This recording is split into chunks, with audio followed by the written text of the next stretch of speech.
এবং আমার জেলার নেতৃবৃন্দ এবং চৌগাছা থানার মন্ডল সহ প্রত্যেক সহযোগী সংগঠনের নেতৃবৃন্দ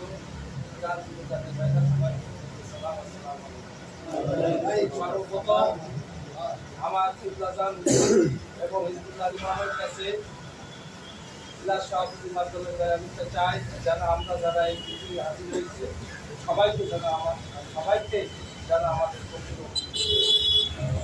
এবং আমাদের ভেতরে যার যে সমস্যা আছে হিজবুল্লাহ ইমামের দয়ায় সবাইকে সমাধান করে দেয় এবং হিজবুল্লাহ ইমাম জাকের পার্টি চেয়ারম্যান মহোদয় আমাদের যে হুকুম দিয়েছেন যে নির্বাচনীয় জনসভা করার জন্য সেই সাথে সাথে হুকুম দিয়েছেন যে সেন্ট্রাল কমিটি করার জন্য ভাইস চেয়ারম্যান মহোদয় অত্যন্ত কড়াভাবে আপনাদেরকে বলেছেন যে এই কাজ আপনারা আগে করবেন এবং হিজবুল্লাহ ইমাম জাকের পার্টি চেয়ারম্যান মহোদয় আপনার জাকের পার্টির প্রতিষ্ঠাতা বার্ষিক 36তম ওইটি আপনাদেরকে খোলামেলা বলেছে যে আগামী এই প্রতিষ্ঠাতা বার্ষিক থেকে আগামী প্রতিষ্ঠাতা বার্ষিকের ভেতরে যে কোনো দিন জাকের পার্টি ক্ষমতায় যাবে।